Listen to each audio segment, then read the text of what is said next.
किसी शहर में ममता नाम की एक बहुत ही गरीब लड़की रहती थी। एक रोज वो अपने घर के बाहर झाड़ू लगा रही थी तो देखा सड़क पर बहुत अच्छी अच्छी कार निकल कर जा रही है। मेरे घर के बाहर हर रोज कितनी महंगी महंगी गाड़ियाँ निकल कर जाती है। काश मेरी शादी किसी ऐसे परिवार में हो जिसके पास कम से कम फॉर्च्यूनर कार हो। कुछ दिनों बाद उनके घर एक पंडित जी आए।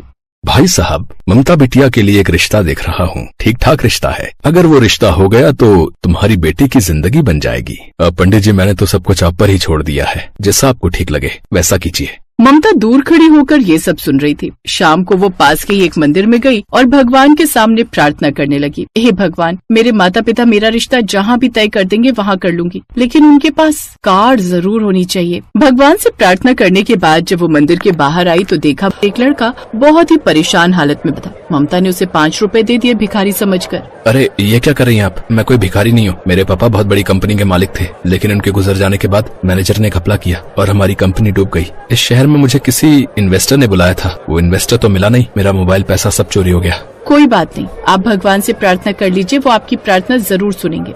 मैं भगवान पर भरोसा नहीं करता, बल्कि अपनी मेहनत पर करता हूँ। ठीक है, आप तो मुझसे भी ज्यादा परेशान लग रहे हैं, इसलिए मैं आपके लिए प्रार्थना कर देती हूँ। हे भगवान, इनकी जो भी समस्या है हल कर दीजिए। भले ही आप मेरी प्रार्थना मत स्वीकार करना। मैंने प्रार्थना कर दी, अब आप खुश हो जाइए। चलिए, हमारा घर यहीं सामने, मैं आपको खाना खिला देती हूँ। आपके पास तो पैसे भी नहीं होंगे। ममता उसे घर लेकर आई, खाना खिलाया और वो वहाँ से चला गया। कुछ ही दिनों बाद लड़के वाले ममता को देखने आए। देखिए, लड़की तो हमें पसंद है, अब ये बताइए दहेज में क्या देंगे? माँ, इनसे साफ साफ कहिए ना कि हमें दहेज में कार चाहिए। बेटा, हम लोग बात कर रहे हैं ना, तू शांत बैठ। हमसे जितना हो सकेगा उतना करेंगे अपनी बेटी के लिए, क्योंकि हमारी इकलौती बेटी है। हमें तो दहेज में कार चाहिए, क्योंकि साइकिल और मोटरसाइकिल का जमाना चला गया भाई अब तो। ममता के पिता ये रिश्ता किसी भी हालत में ठुकराना नहीं चाहते थे, इसलिए उन्होंने उसी वक्त शादी के लिए हाँ कर दी। लड़के वाले चले गए और अगले दिन से ही ममता के पिता दहेज का इंतजाम करने लगे।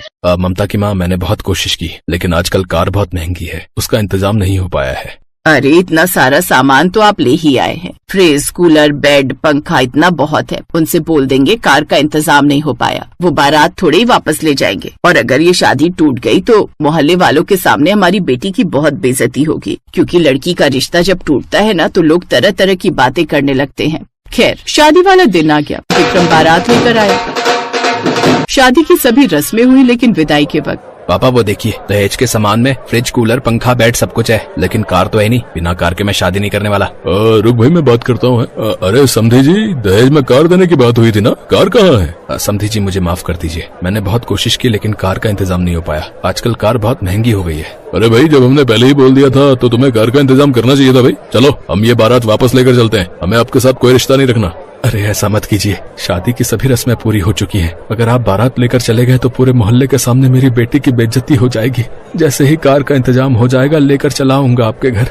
पंडित जी के कहने पर लड़के वाले ममता को विदा करके ले गए। ससुराल पहुंचते ही ममता के ऊपर अत्याचार होने लगा। सुन, थोड़ी देर बाद तेरी मुंह दिखाई होने वाली है, मोहल्ले वाले आते ही होंगे। जल्दी से पूरे घर में झाड़ू लगा, उसके बाद उन सबके लिए नाश्ता बना। ठीक है सासू माँ। उसकी सास ने उसे कपड़े तक नहीं बदलने दिए। ममता ने दुल्हन के लिबास में ही सबके लिए नाश्ता बनाने लगी। थोड़ी देर बाद मुंह दिखाई की रस्म शुरू हो गई। बहू तो बड़ी सुंदर है, ये लो बिटिया मेरी तरफ से। क्यों विक्रम की माँ, तुम तो शादी के पहले बहुत लंबी लंबी हाँक रही थी कि तुम्हारे बेटे को दहेज में कार मिलेगी। सुना तूने? तेरी वजह से इन मोहल्ले वालों से मुझे क्या क्या सुनना पड़ रहा है। बहू को क्यों डांट रही हो? गलती तुम्हारी है, पहले से इतनी बड़ी बड़ी बातें नहीं करनी चाहिए थी। सारी औरतें वहाँ से चली गई। ममता अपने कमरे की तरफ जा ही रही थी कि तभी, कहाँ जा रही हो महारानी? ये सब कचरा कौन साफ करेगा? बर्तन कौन धोएगा? तुम्हारा बाप? सासू माँ, मेरे पापा को बीच में मत लाइए, मैं बहुत थक गई हूँ, थोड़ा आराम कर लूँ, उसके बाद साफ सफाई कर दूंगी, बर्तन भी धो दूंगी। तभी वहाँ पर उसका पति विक्रम आ गया।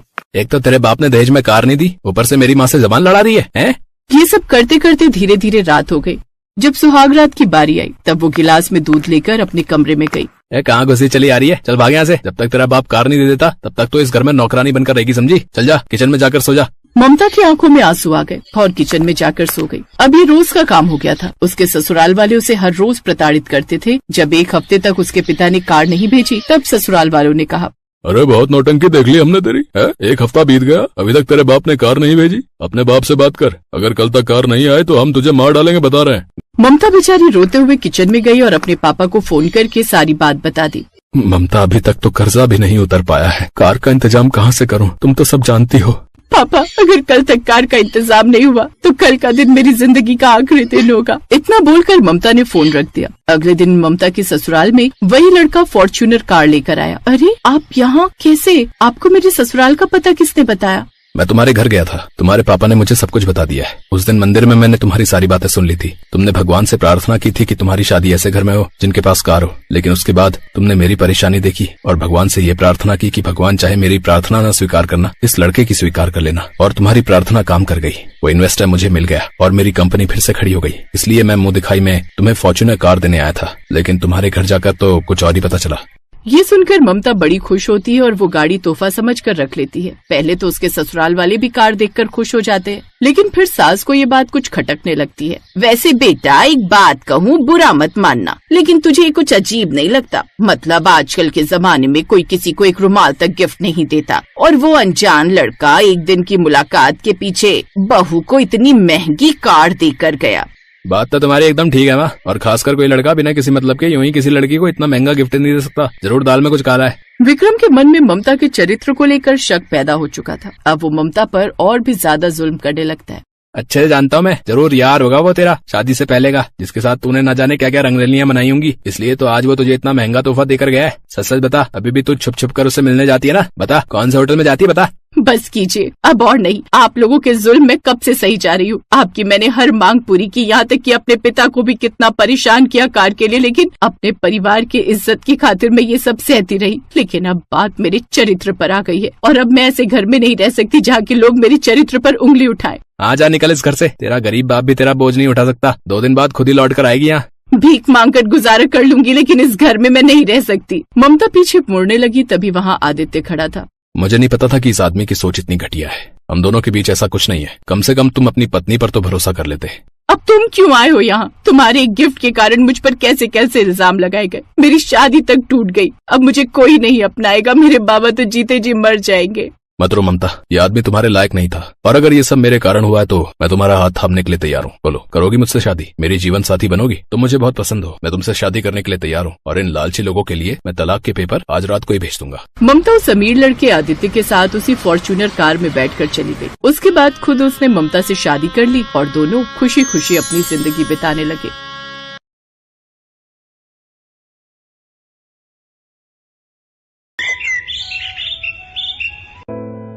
राधा की शादी हुई तो वो बहुत ख्वाहिशों के साथ अपने ससुराल पहुंची, पर राधा की सारी ख्वाहिशें वहीं खत्म हो गई जब उसने अपनी सास सुधा और ननद कमलेश का व्यवहार देखा। उसकी सास और ननद बहुत ही लालची स्वभाव की थीं। जब उन्होंने देखा कि राधा अपने साथ दहेज में कुछ भी नहीं लाई है, तो उन दोनों ने उस पर अत्याचार करने शुरू कर दिए। राधा बहू, नाश्ता कब तक मिल जाएगा? अभी तक तूने रसोई में कुछ भी नहीं बनाया। माँ जी, वो रसोई में नमक का डिब्बा ढूंढ रही थी। पूरी रसोई में कहीं दिखाई ही नहीं दे रहा, इसीलिए थोड़ी देर हो गई। अरे बहू, बस इतनी सी बात थी, मुझसे पूछ लिया होता। वो देखो, सामने नीले ढक्कन वाले डिब्बे में नमक ही तो है। अच्छा वो, शुक्रिया माँ जी, आपने बता दिया। मैं अभी खाना लेकर आती हूँ। राधा खुशी खुशी बहुत ही स्वादिष्ट खाना तैयार करती है और सबको परोसती है। और जैसे ही सुधा, कमलेश और राधा का पति महेश खाने का निवाला मुंह में डालते हैं, वो तीनों थूक देते हैं। ये क्या माँ, मीठा खाना? इसमें तो इतनी सारी चीनी भरी पड़ी है। भला सब्जी में मीठा कौन डालता है? मीठा नहीं तो मैंने तो नमकीन खाना बनाया, ये मीठा कैसे हो गया? हाँ, ये तो मीठा है। ओह, लगता है बहू ने नमक की जगह चीनी डाल दी है। मैंने तो नमक ही डाला था माँ जी, वो आपने मुझे बताया था ना, नीले ढक्कन वाला डिब्बा जिसमें नमक था। सत्यानाश! अरे मैंने नीले ढक्कन वाला नहीं बोला था, मैंने पीला ढक्कन वाला बोला था। नीले वाले में तो पिसी चीनी रखी थी। तुझे सुनने में गलती हो गई। कैसी बेवकूफ बहू घर में आई है। नहीं माँ जी, आपने मुझे नीले ढक्कन वाला ही बोला था। मुझसे सुनने में गलती नहीं हो सकती। अरे माँ, ये कल की आई हुई आपको झूठा बना रही है, बताओ तो। राधा, ये क्या तमीज है माँ से बात करने की? माँ क्या झूठ बोलेंगी? इतने सालों से माँ ही रसोई संभाल रही हैं। वो इतनी बड़ी भूल नहीं कर सकती। पूरा खाना खराब कर दिया। अब दुकान पर पूरा दिन भूखा ही रहना पड़ेगा। अरे महेश बेटा, सुन तो, मैं तुझे दूसरा खाना बनाकर देती हूँ। रुक तो बेटा, रुक जा। महेश गुस्से में चला जाता है और राधा की सास और ननद उसे पीटना शुरू कर देती हैं। एक तो पहले ही तेरे ऊपर तरस खाकर तुझे अपने घर की बहू बना लिया, अपने साथ दहेज में फूटी कौड़ी भी लेकर नहीं आई, ऊपर से खाना बनाया वो भी मीठा, और मुझे झूठा ठहराती है। हाँ, आज तेरी खैर नहीं। सुधा और कमलेश राधा को बहुत पीटती हैं। राधा खूब रोती है। अब तो रोजाना ही किसी न किसी बात पर सुधा और कमलेश राधा को मारती पीटती रहती थी। महेश अपनी माँ और बहन पर ही विश्वास करता था और उसे लगता था कि राधा ही गलत है। मेरा विश्वास कीजिए, माँ जी ने जानबूझकर आपकी ये नई कमीज धोने में डाल दी। मुझे पता था कि आपने इसे धोने से मना किया है। देखो राधा, तुम मेरी माँ और मेरी बहन को बहुत बदनाम करती हो। मैं उनके खिलाफ एक शब्द भी नहीं सुन सकता। बस मुझे और कुछ नहीं कहना। अब तुमने जो गलती की है उसके लिए मैं तुम्हें कुछ नहीं कह सकता, पर ध्यान रखो, तुम मेरी माँ और मेरी बहन के लिए मुझे भड़काना बंद करो, समझी? महेश राधा पर बिल्कुल भी विश्वास नहीं कर रहा था, न ही उसकी बात सुनने को तैयार था। राधा बहुत दुखी रहने लगी। वो अपने माता पिता को इस बारे में कुछ नहीं कह सकती थी, क्योंकि राधा की परेशानी के बारे में सुनकर वो भी दुखी हो जाते। ऐसे ही कुछ दिन बीत गए। एक दिन महेश की नानी उससे मिलने आई हुई थी, पर महेश उनसे नहीं मिल पाया क्योंकि वो किसी काम से दूसरे शहर गया हुआ था। राधा ने उनकी बहुत सेवा की। नानी से मिलकर राधा बहुत खुश थी, पर राधा ने देखा कि उसकी सास और ननद नानी की बिल्कुल भी परवाह नहीं कर रही हैं। ये देखकर राधा को बहुत हैरानी हुई। राधा बेटी, तुम यही सोच रही हो ना कि सुधा और कमलेश मेरे से बात क्यों नहीं करती हैं? आज मैं इसकी सच्चाई तुम्हें बता ही देती हूँ। सुधा महेश की सौतेली माँ है। मेरी बेटी यानी कि महेश की सगी माँ कमला तो महेश जब 3 साल का था तभी इस दुनिया को छोड़कर चली गई थी। महेश ये बात जानता है, पर बचपन से वो सुधा के साथ रहा, इसीलिए वो सुधा को सगी माँ से भी ज्यादा प्यार करता है और कमलेश को अपनी सगी बहन की तरह ही प्यार दुलार देता है। पर वो ये नहीं जानता कि सुधा और कमलेश उसे सौतेला ही मानती हैं। बाकी तो तुमने शादी के बाद देख ही लिया होगा। मैं जानती हूँ इन्होंने तुम्हें भी नहीं छोड़ा होगा। इन्हें पैसे वाले घर की लड़की बहू बनानी थी। ये दोनों एक नंबर की लालची हैं।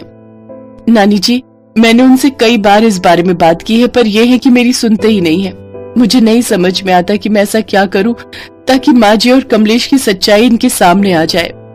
सुधा और कमलेश बाजार गई हैं। उनके आने से पहले मैं तुम्हें सब समझा देती हूँ, चिंता मत करो। ये देखो, हमारे पूर्वजों का 9 लखा हार है।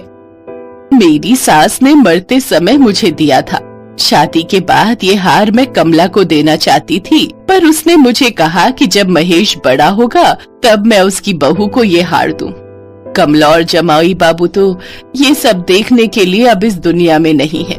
बेटी, ये 9 लखा हार अब मैं तुम्हें दे रही हूँ।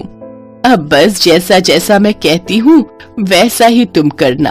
ये 9 लखा हार भी तुम्हारे पास रहेगा और तुम्हारा पति महेश भी सही हो जाएगा। राधा को सब कुछ समझाकर नानी चली जाती है। महेश वापस लौटता है तो राधा उसे नानी के दिए 9 लखा हार के बारे में बताती है। मैं आपको अभी दिखाती हूँ, बहुत सुंदर हार है। एक काम करते हैं, हम इसे माँ को दे देते हैं, माँ संभाल कर रख लेंगी। मैंने तो माँ को बोला था कि आप रख लो, पर उन्होंने ही मुझे मना कर दिया। बोला कि ये बड़ी जिम्मेदारी वो नहीं संभाल सकती। अच्छा, मैं अभी जाकर पूछता हूँ। लाओ दिखाओ जरा हार। कहाँ गया? अभी तो यही रखा था। अरे, 9 लखा हार कहाँ चला गया? मैंने तो अलमारी में इसी डिब्बे में रखा था। महेश, हार गायब है। माँ, आपने राधा का 9 लखा हार देखा, जिसको रखने की जिम्मेदारी राधा आपको दे रही थी? कौन सा 9 लखा हार? मुझे किसी हार के बारे में नहीं पता। वही हार माँ जी जो नानी माँ मुझे देकर गई हैं। भैया, नानी माँ कौन सा 9 लखा हार देकर गई हैं? हमें तो भाभी ने कुछ नहीं बताया। सुनिए, मैंने माँ जी और ननद जी को हार दिखाया था। मुझे नहीं पता ये दोनों इस बात से क्यों मुकर रही हैं।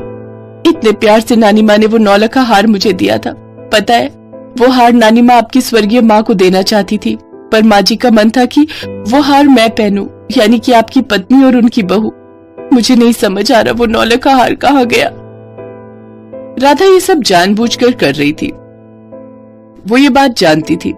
वो बहाने से रोती रोती सुधा के कमरे तक जाती है और उसकी पलंग पर बैठ जाती है। राधा ने खुद ही सुधा को सबक सिखाने के लिए हार पलंग के गद्दे के नीचे छुपा दिया था। ये क्या छुप रहा है? इसके नीचे तो कुछ है। क्या है? अरे ये तो वही 9 लाख का हार है जो नानी माँ ने दिया था। सुनिए, ये हार माँ जी के बिस्तर पर है। इसका मतलब माँ जी ने मेरे कमरे से इस हार को चुरा लिया। माँ जी, मैं तो आपके पास खुद ही ये हार लेकर आई थी, फिर आपको इसे चुराने की क्या जरूरत थी? माँ, आपने ऐसा क्यों किया? आपने चोरी की अपने ही घर में? मुझे सच में अपने ही घर में? मुझे सच में ये देखकर बहुत हैरानी हो रही है। नहीं महेश बेटा, मैंने कोई चोरी नहीं की। मुझे नहीं पता ये हार यहाँ कैसे आया। महेश अपने कमरे में चला जाता है। बस ऐसे ही कितनी बार मैंने भी अपनी सच्चाई का सबूत दिया, पर आपने हमेशा मुझे झूठा ठहराया। अब आपको पता चल रहा है कि किसी को जबरदस्ती झूठा फंसाने से उस व्यक्ति को कितना दुख होता है।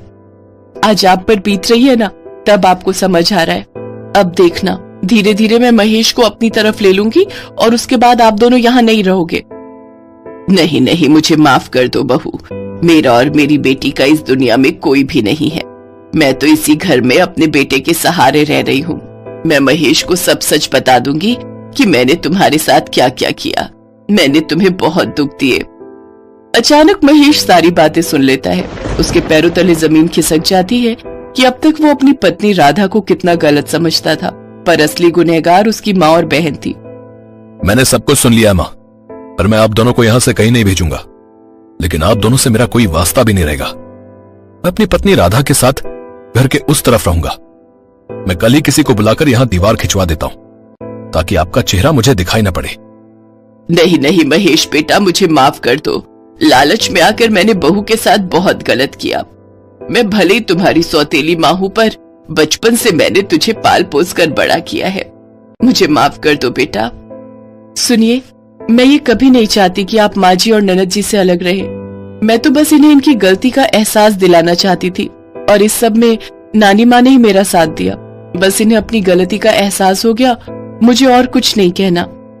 महेश और राधा सुधा और कमलेश को माफ कर देते हैं। कुछ दिनों बाद महेश अपनी नानी माँ से मिलने के लिए जाता है। साथ में सुधा और कमलेश भी थे।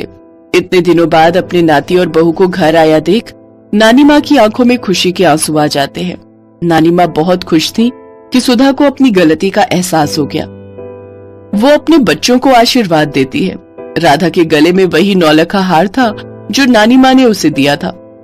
वो 9 लखा हार पहनकर राधा बहुत सुंदर लग रही थी। महेश और राधा के बीच भी सब कुछ ठीक हो गया और सुधा और कमलेश को अपनी गलती का एहसास हो गया। अब वो दोनों भी राधा के साथ प्यार से रहने लगी।